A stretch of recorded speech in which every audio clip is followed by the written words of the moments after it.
black and white world, and then we add culture to it, and that gives everything color. And then you see different colors with different. Some people are very colorful, some people are kind of drab, Right. and everything in between. And it's sort of how you present culture. I think one reason I'm interested in it is because I grew up. I was taught this culture, U.S. culture, whatever you want to call it, by parents that didn't really understand it. That Right. They were translating it to me. Exactly. And so Things get lost in translation. Yeah. And so when I got out and around peers and other people to where I had to like model this thing, then I realized how very thin and superficial my understanding of it was. Of course, at the time I didn't know that's what was going on. I just knew it's like, okay, I know I'm supposed to sit like this and say this, but I don't know why. Right. And Right. if the situation changes just a little bit from what I expected, I don't know how to compensate for that. So it just, I started observing that just so I could know what to do. Right. So like I'll watch Right. you and I'll just ape what you're doing. Yeah. And from that, I became very conscious of how people are and how they do things and, stuff like that. I wouldn't have noticed that otherwise, I don't think. I work with 2-year-olds every day. So Yeah. I think about this stuff all the time. I think about them all the time and how they're experiencing these things that are going to change their entire Yeah. world, lives, perceptions of everything. I think about the way that I talk to them, the way that I think about it a lot, probably more than my coworkers do. But it's very interesting to me because I think a lot about myself as a 2-year-old and what I lacked or had as a 2-year-old and what my understanding was then that led to the way I think about things now. But You yeah. remember being a 2-year-old? No, I don't. Oh, okay. But I'm sure a lot happened. It's like, really? I remember being 3. Really? Yeah. Wow. I definitely remember being 3. But just because I don't remember being a 2-year-old doesn't mean I didn't experience Yeah. crucial things when I was a 2-year-old. Well, yeah. That still carry on to the person I am today. So I've had some friends who claim to be able to remember, like, I remember when I was 3 and at my birthday party I wore blah, blah, blah. And I'm like, yeah, what? I remember being 3 very clearly. really? Very clearly. What about that was so I remember talking to my parents a lot when I was 3, the conversations I would have with them. I remember being picked up as a child a lot. I remember my room. I remember I had a snow globe. I remember I loved broccoli. Is she lying? Or? No, I'm serious. I remember that. Yeah. I remember that I was very interested in adults. It's Uh-huh. little things like that that I still think about. I obviously don't remember day by day. I remember when my mom was pregnant with my younger brother. That's probably why I do. It's because that was a big deal, that my mom was pregnant. Not that it matters. I'm trying to just get some vague grasp of where you're at when you're 3. Like, I don't... 3 is a very important age. You're just starting to talk, right? Or do you talk before that? You talk when you're 2. You understand a lot when you're 2. You're talking, but you're not really making sentences, but you have words, and you're starting to formulate sentences. By the time you're 3, you're vocalizing your emotions. You're vocalizing when you're questioning why you need to do something that someone's telling you to do. You start saying why a lot. You start asking why this, why Yeah. that. I do remember, oddly, right before I could talk, I remember thinking I was talking and no one would understand me, and it was really frustrating. I'd be like, I don't remember that and at I all. would, I mean, I remember that because of language barrier, but Yeah. I don't remember, because kids, kids that I work with, they talk to me with anger sometimes. Like, they talk to me like, you need to understand this. And I'm like, I have no idea what you're saying. And I feel so bad because I'm like, they're trying to communicate something important to me. Yeah. And I just can't understand them because it's baby bladder. Like, I don't understand what they're saying. I guess that's part of it's the impetus to learn that stuff is the frustration. Like, I've got stuff to say, But then I don't know how to do their it. parents come in and their parents know what they're saying. So it's like, it sounds like blabber and stuff to you, but Yeah, I guess once you're around it long enough, you just start to understand it. maybe. I remember not being understood when I was learning English. I do remember that. I do remember one time I was trying to say, I need to go to the bathroom. Like, take me to the bathroom. I need to go to the bathroom. And they were just looking at me like, what are you saying? And so I had an accident. Like that's probably the most significant thing I remember as a child. Is like, why don't you understand me? Yeah. It's your fault. No, Yeah, like I'm I trying to told you. communicate. Yeah. You were not listening. Yeah. Not listening properly. You weren't hearing what I was saying. Well, so language is definitely important. Oh yeah, for sure. I mean, I'm a linguistics major, so Oh, well, definitely important to me. if you'd said that, I would know. Conversation would have made sense. Yeah, no. Yeah. No, For I sure. just, It's really important to I me. think it's really important. It's really, A really linguistics important to major. me. So what does that mean? What do Can you mean a study? lot of different things. I became interested in it through the study of indigenous languages. Yeah. That's kind of where I Ah. became interested in it. And then from then on, it spurred on to all these different things that you can do with a linguistics major. Like you can do ESL, you can do speech pathology, you can teach English, you can teach Spanish, there's so many things that you can do with it. For me, I know that at some point I want to study language, a specific language. Uh-huh. Or I want to be exposed to an indigenous language and have to write about it, talk about it, try to figure it out, try to put it into understanding that other people get. But I'm really interested in speech pathology. That's interesting to me. But at an ESL level, because there's a lack of bilingual speech pathologists. And so, sometimes speech pathologists that don't speak, for let's say it's a Spanish speaker, they can't tell whether the speech problem is a language barrier or if it's a speech problem, like a development issue. Oh, I see. And that happens a lot. So, yeah. Well, I have been trying for the last, I won't even say how long, to learn Lakota because my ex is Lakota and she speaks it and her family speaks it. Wow. And so it's not easy. I think It's a tough language. I think the reason indigenous languages interest me is because a lot of them are not learned in like a classroom or Yeah. they're learned from I hear you talk, I repeat what you say Yeah. until we make sense to each other. And it's passed on and passed on and passed on. That's why indigenous languages are dying because a lot of them are not documented. A lot of them don't have alphabets. A lot of them have never been written down. So when a lot of the new, because of colonization, obviously, the new generations don't want to learn the indigenous languages. Right. So they're dying out at a very quick rate. And that's, Interesting. Yeah, there's a very, very good book called The Linguist, and it's exactly about that. That's the only word you've said so far that sounds like you have an accent. Indigenous. Because most people in the U.S. say indigenous, and you're saying I indigenous? have an accent. It comes out Indigenous? sometimes, and it makes Really? me really self-conscious. Really? Oh, Yeah. I'm sorry. I didn't. No, not like that. Because I know you're not doing it in that way. But when I feel myself having an accent, I like go into my shell. Like it really. Really? Yeah. Because But it's kind of cool, though. it is cool. It Accents are shouldn't cool. make me that way. I should embrace it. But yeah, I mean, it definitely comes out sometimes. Especially when I'm talking really fast and I'm not thinking about what I'm saying. It's like I'm learning English all over again. It just doesn't make any sense. Now I've screwed you up for the entire rest of the show. You're going to be yeah, like, now you're I will only speak like this. And very close. like for example, the word world World? is hard. It's hard. It's hard for me to say it. If when I'm talking really fast sometimes, it sounds like World. world. The hardest one is warm and worm. Worm? Those get mixed up when I'm talking in a sentence. Hmm. Something with W's went wrong when I was a kid, apparently. I don't know. Wah. Wah. Wah. Yeah. Yeah. I actually discovered that I have an accent when I'm tired. When you're tired. Yeah. Really. And I'm trying to talk and I'm just sort of going. So, and it's if like- you think and it about just that, though, starts- does that mean that we're constantly fighting our accents? Yeah. And then when we don't have the energy or the time to fight it off, it comes out? Throughout most of my life, people could not tell where I was from. I had taught myself to speak listening to news people, people on TV. So I developed this sort of generic American accent.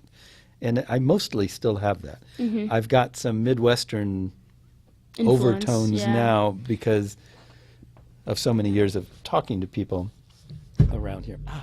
But I can remember I did a lot of traveling. Throughout most of my life, I traveled. I was a musician and a traveled to different places. So people were always like, well, where are you from? And I'm like, what do you mean? So Can't you tell? And they're like, oh, it's actually interesting because it helps me understand something I've been wondering is Hispanics have trouble understanding where I'm from. They have no clue. They're like, something's weird about your accent. Where are you from? You sound so fancy when you speak in Spanish. And I don't know why that is. I don't know if it's the way that I learned Spanish, if it's... Is it a Costa Rican thing? I mean, that's got to be different from, say, Kind of, Mexican. but my family that comes to visit, they have an accent that I don't have. Oh. My Spanish is almost like I'm reading a book out loud. Very formal? It's very and that bothers me. It's very yeah, it doesn't... Por favor. Yeah, because I don't know why that is. I mean, I've talked about it with my parents, and they're like, no, just, your mom and I both speak pretty formally, so that's probably why. But it makes me wonder if there's something more to it than that. I never learned Spanish from a book, so that is confusing, but I do sound like I'm very serious. My personality is different to me a little bit in Spanish than it is in English. There's humor and there's knowledge and there's emotions that get lost whenever I speak in Spanish. Oh, and I'm not sure if that's because I only speak Spanish with my mom and dad, and there's things that I want to hide with them. Mm-hmm. So you know what I'm saying? So you have a layer between you and them of this is how I am when I'm with my friends, but I've got to hide that or disguise that a little bit. In Spanish, when I lie, I talk really, really, really fast, and I make no sense. And I don't do that in English. Okay. In English, when I lie, it just sounds like I'm. Keep that in mind. It just sounds like. Hey. Yeah. You said that awfully fast. What's up with that? I can sense differences, and sometimes it's been happening to me a lot. But I'll be talking in Spanish, and I'll just forget what I'm saying. It's almost like my brain has to work a little bit harder when it comes to Spanish, and I want it to eventually not be like that. But you just have to do it all the time, I think. I need to do it more. Mm-hmm. I need to not be able to fall back on English so that I have to use Spanish so that... Because the thing is, a lot of times I'll be talking to someone and I'm like, I feel like I need to use this word. And then I hear my parents say it and I'm like, I know that word. Why doesn't that word come to me when I'm speaking in Spanish? And they say the same thing happens to them in English. So, yeah. Strange. Yeah, When I read a book in Spanish, I understand everything it's saying, and I know all of it. But then when I go to speak, it's like I only have a certain quantity of words that come to me like this. I have that too, though. When I often say humorously, or attempting to be humorous, that writing is my first language and speaking is my second language. Because if you read my writing, you go, oh, this is a very articulate person. Oh, yeah. You listen to me talking, you're like, what? What are you trying to say, Yeah. It's two completely different things. I could sit here very quickly, write something that is very clear and concise. Yeah. But when I just speak, it doesn't work that way. So that's something that I think about a lot because of texting. Because when I text, I sound like what I think I want to sound like all the time. Oh. And then I go to talk, and I'm like, I wouldn't have said that if I was texting. Or that's not the way I wanted to say that. So and I don't know if that could very possibly be a whole generation thing. It's not just me. But. Well, I don't know, because I'm a different generation. And yeah, and you experience the same thing, yeah. Yeah. See, if I ever wanted someone to really know something about me, I would love to write it to them and have them read it. When I want to really express my emotions, writing is where I feel more comfortable. Well, here's the hypothesis. It may be how you learn these things. Yeah. I learned to write from reading. Mm-hmm.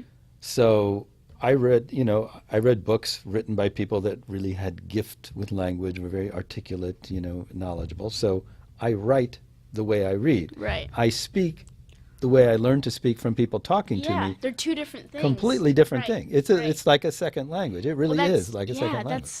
I've never I guess I have thought about it that way, but I've never heard it out loud, put into words correctly. But I definitely think about that a lot. I think that's probably true. So when you're bilingual or trilingual or whatever, your facility with whatever language it is depends on where you learned it and how you practiced it Right. with that person. So if you grew up around linguists Right. all the time, who were, then you would speak like that, and Right, then you'd write right. like that, and I but definitely, yeah. yeah, so we're getting somewhere. Yeah. I'm not sure. Yeah. what this No, has to do with it's anything. making me think a lot. That's why I'm Uh-huh. not talking a lot, because I'm thinking a lot. I'm trying to think back to how. Well, the thing is, Spanish was never read to me. I've never learned Spanish in a classroom, ever. Spanish was always mom and dad talking, me listening, me reciprocating. Right. So, I mean, that to me explains why I feel more comfortable in English, because I did learn English in a classroom.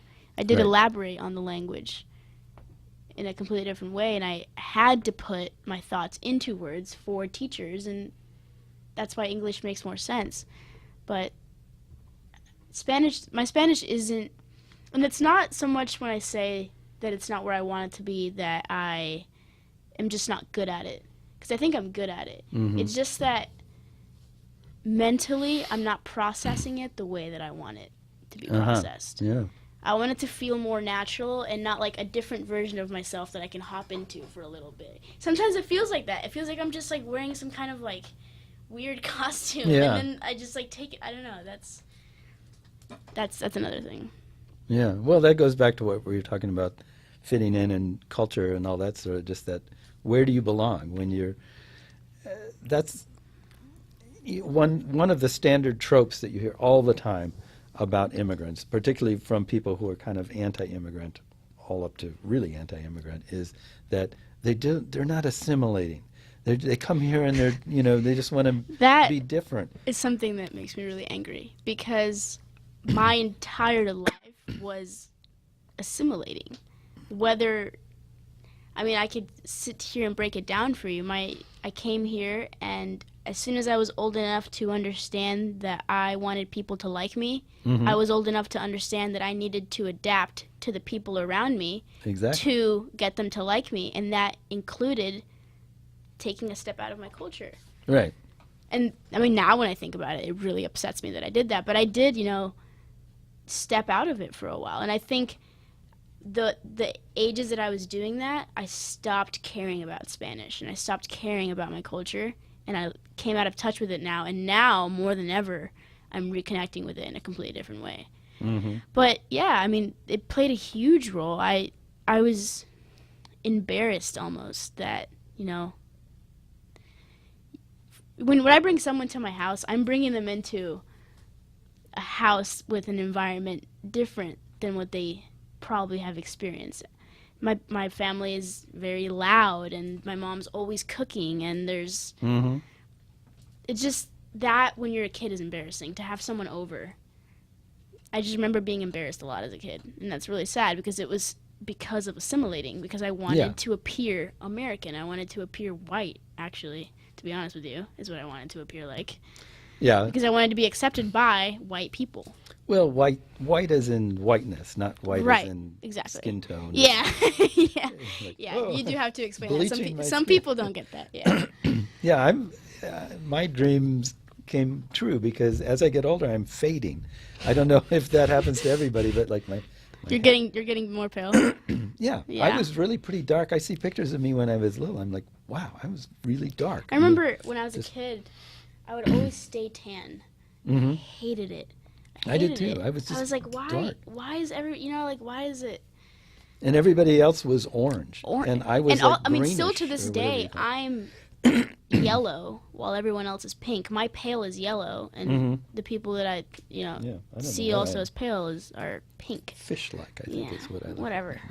Yeah, but it's interesting. It's funny. I mean, it's not funny. I know what you guess mean. it's funny and not funny to talk about this because this is not a conversation I've had with very many people. No. Because 90% of the people I know have never experienced any of this. So you don't talk about it. Yeah, well, there's what Yeah. well, I say. I could say it to them. They'd be like, "Oh, that's Well, and interesting." I try to explain it to people, but when you're explaining it to someone who hasn't experienced it, you're kind of just throwing ideas at them. Yeah. You know, it's not the same as sitting here talking to someone who has experienced the exact same thing and telling them what I feel, because things click off in your head and you're like, yeah, you're right. That's it. And That's you say things and I'm like, yeah, I've always felt that way. So it's refreshing for sure. Yeah, it is. I should explore this more often on the show, Yeah. because it's something that I just know I don't think to talk about because I just grew up with it. Actually, before we started talking, I was going to tell you that I wanted the topic that we talked about to be assimilation, and now we're talking about it. Okay. But then we Okay. didn't have time because the show started, but Right. that's what I wanted to talk about. I wanted to talk about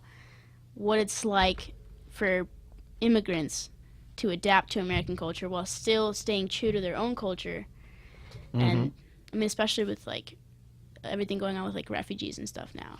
Oh, yeah. Yeah. Well, it's not. Assimilation is obviously for some of us a conscious choice. In like your case, in my case, I think both, Right. which is interesting given your first generation, I'm second generation. Yeah. It was sort of a survival technique, and I think it is for older people as well. Like it probably was for your parents. Oh. They've probably assimilated more than you See, are aware. I've internalized a lot of things because of it, but they went through things that I never went through, will never have to go through. Oh, yeah. You know, because as an adult, not being able to communicate what you yeah. need to communicate to maintain a family, they've experienced people saying things to them that have never been said to me, like, this is America, speak English, things like that. Yeah. I've gotten that in a very like microaggression type way. It's Yeah. kind of like they slide it in there, but never the way that it's up front with my parents, because they both have accents.